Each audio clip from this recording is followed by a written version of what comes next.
Oi pessoal, no vídeo de hoje eu vou fazer um experimento bem prático usando aqui o recurso de matrizes com variações de cores através de nodes. Eu estou usando a versão 2.91, vocês podem me acompanhar com qualquer versão. Quem tiver as versões 2.7 é interessante que vocês usem aí o Cycles Render. Eu vou ocultar aqui a câmera e a lâmpada usando o H e vou olhar aqui essa área pela vista de cima. Eu vou selecionar esse cubo, vou apagá-lo e vou adicionar na área uma mesh círculo. Vou abrir as propriedades desse círculo e vou utilizar aqui o número de vértices com 6. Vocês vão ver que eu gero uma forma hexagonal aí a partir daquele círculo. Eu vou entrar com ele no modo de edição. Aqui eu vou usar a tecla E de Extrude, vou usar o ESC e vou usar o S para expandir um pouquinho para dentro. Vou selecionar toda a forma que eu gerei aqui usando a tecla A. Vou aplicar uma duplicata usando o Shift D. Está aqui a duplicata, vou dar o ESC para voltar à posição da original. E vou usar o S de escala para diminuí-lo. Vou novamente usar o Shift D, gero outra duplicata, ESC, S para diminuir. Eu tenho um formato aqui interessante. Esse formato interessante nós vamos selecionar todo ele. Vamos movimentar aqui o gizmo e vamos usar o E de Extrude para fazermos aqui um alongamento de leve desse objeto. Olhando de cima agora novamente, nós vamos voltar com esse objeto para o modo chamado Object Mode. Vamos aplicar nessa forma um pequeno modificador aqui que vai ser o Bevel. Ele chanfra o objeto. Nós vamos diminuir essa chanfrura aqui para o amount com 0.05 e vamos usar aqui o número de segmentos para suavizar melhor a forma. E vamos aplicar e temos aqui um efeito com um formato para gerar o material que nós precisamos. Nós vamos olhar esse objeto agora pela vista renderizada. E já que o nosso ambiente aqui tem um plano de fundo com a cor cinza, nós vamos clicar em Word e na opção de Color nós vamos clicar e vamos baixar esse seletor aqui na direita para que fique tudo num tom escuro aqui no fundo. Agora nós vamos aplicar material nesses objetos, que na verdade é um só. Então nós vamos clicar em Material, New. Nós vamos usar aqui em Surface um material do tipo Mix Shader. O primeiro shader que eu vou usar aqui na mistura, nós vamos clicar no primeiro shader, nós vamos usar Diffuse BSDF. Vou mantê-lo nessa cor branca, tá? E vamos ver agora o segundo shader. Nesse segundo shader eu vou usar o recurso aqui, ó, Emission. E vou dar uma intensidade aqui na opção Strength. Porém eu tenho que gerar no painel de propriedades, no ícone de render, a ativação do ambiente Occlusion e do Bloom para dar o efeito brilhante aqui na malha. Mas eu vou descer um pouco mais embaixo e encontrar essa guia chamada Color Management. Nós vamos abri-la até encontrarmos essa opção chamada View Transform. Vamos mudá-lo de Filmic para Standard. E vamos usar o recurso aqui, ó, Look, com a condição Very High Contrast. Pronto. Nós vamos só estender esse painel aqui de baixo, que é a timeline, e vamos mudá-lo para o painel chamado Shader Editor. Aqui vocês vão ver os nodes que eu gerei com aquele material que eu apliquei aqui junto à forma. Eu vou só usar a INI para fechar essa barra aqui. Vou aproximar com o Scroll. Ele gerou o material Mix Shader, onde eu estou usando o que aqui, pessoal? O Diffuse e o Emission.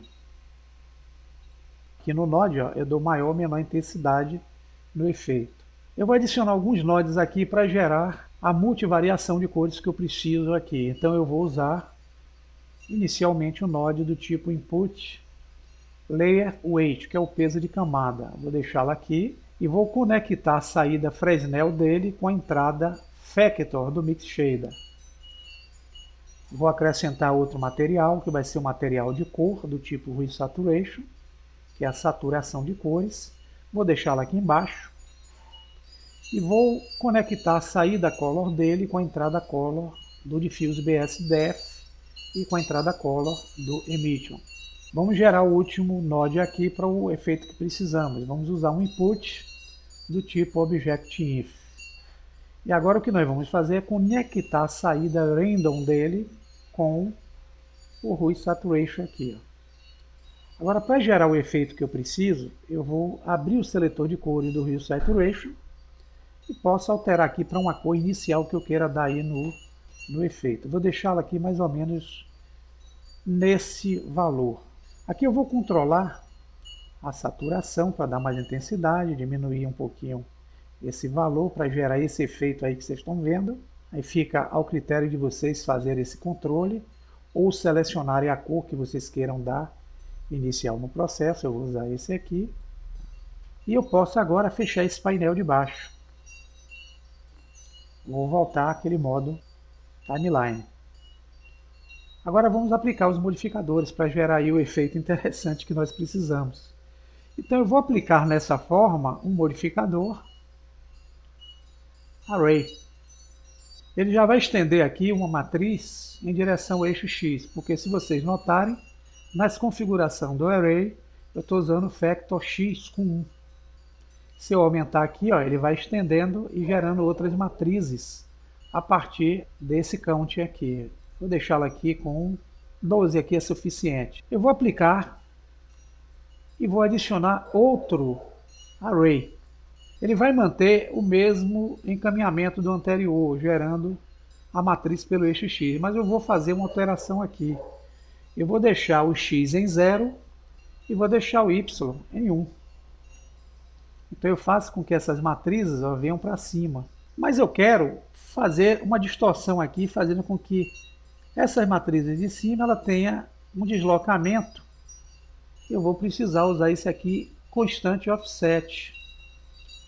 Ele já desloca um pouquinho. Eu vou abrir aqui as propriedades.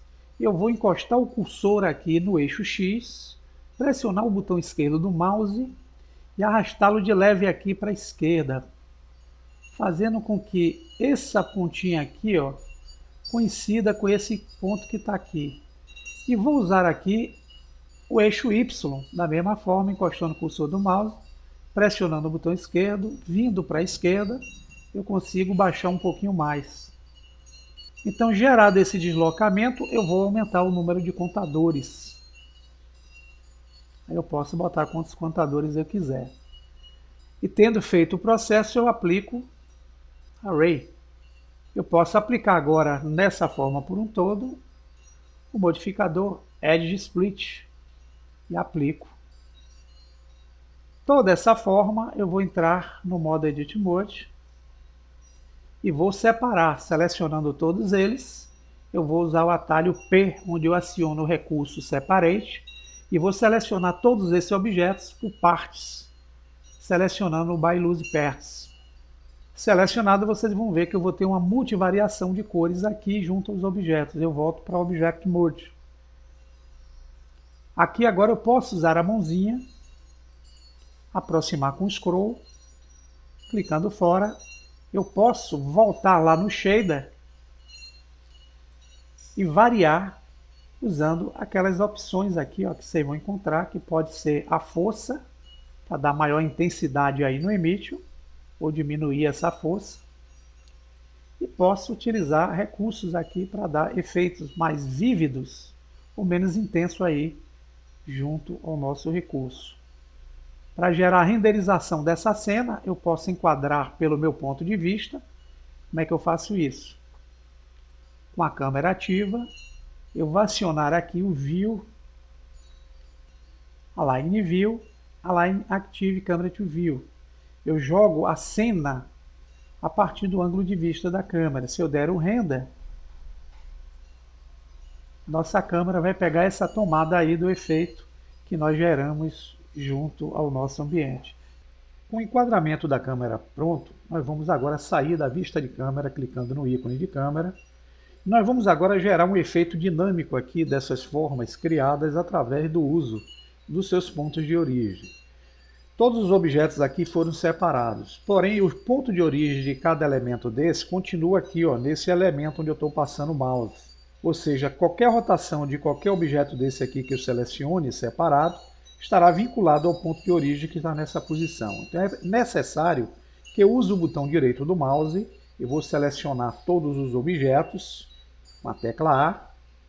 Vou usar então o botão direito do mouse e vou clicar em Set Origin. Eu vou mandar o ponto de origem para cada objeto.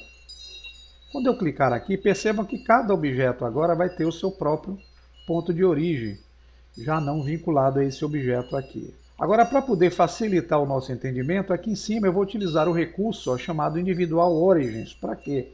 Para eu fazer os procedimentos de rotação. Então, se eu quiser rotacionar cada objeto individualmente, usando como referência o seu ponto de origem, eu posso utilizar a rotação tendo como base quem? O eixo X. Então, se eu usar aqui o RX, veja que quando eu movimentar o mouse aqui, cada forma terá uma movimentação individualizada. Mas há um detalhe, eu estou com a câmera aqui ativa, então eu vou desabilitar a câmera do processo e aqui eu vou fazer, na verdade, a rotação que eu quero. Antes, eu vou mudar a minha timeline aqui. Estava usando aqui o shader, vou voltar para a timeline aqui nesse ponto. Eu vou usar a tecla E e vou utilizar uma chave de rotação. Eu vou voltar aqui para o frame 250. E vou fazer uma rotação em X360. Vou usar RX360. E vou clicar aí, inserir a segunda chave Rotation. Em termos práticos, o que eu quis dizer é que quando eu der o play, o objeto começa a fazer uma rotação a partir do seu próprio eixo, criando esse efeito aí como se fosse uma veneziana abrindo-se e fechando-se. Então, se nós formos olhar agora pela vista da câmera, a gente pode gerar agora o render da animação. Como é que a gente pode fazer isso? A gente vem aqui em Render, define, eu vou usar aqui o motor de renderização Eevee. Em Sampling, a taxa de amostragem de render dele eu vou usar 45 para fazer um render mais rápido. Mantendo o ambiente e o bloom ativo, eu vou agora clicar no ícone de Output, que é a saída. Aqui eu vou definir a dimensão que eu quero do vídeo. Eu vou deixá-lo com 1280 por 720. Eu vou fazer um vídeo no formato HD. Porém, o tamanho da telinha que eu vou gerar é menor. Eu vou deixá-la com 50%. Configurado, eu vou aqui na opção Output, vou definir o nome para o arquivo. Vou botar aqui teste padrões. Antes de gerar aqui o render, eu vou salvar o projeto, porque se der um problema, eu não perco o que eu fiz. Gero um nome aqui para o projeto, dou o nome, e agora, na opção Output, eu vou definir qual é o arquivo de saída que eu quero gerar. Como eu quero um vídeo mudo que não tenha som, eu vou usar esse formato aqui, AVI JPEG, na coluna de Movies, que são os filmes. Vou manter o Color com o RGB aqui ativo e o Quality em 100%. Agora eu vou clicar aqui no Render e vou clicar em Render Animation. E vai acontecer aí o processo quadro a quadro, tanto aqui nessa tela como na nossa timeline aqui de baixo. Quando chegar no fim, eu volto à nossa animação para demonstrar como foi gerado aí o efeito com esse padrão multicor de forma prática. O render dessa animação está chegando aqui a aproximadamente 2 minutos e 40.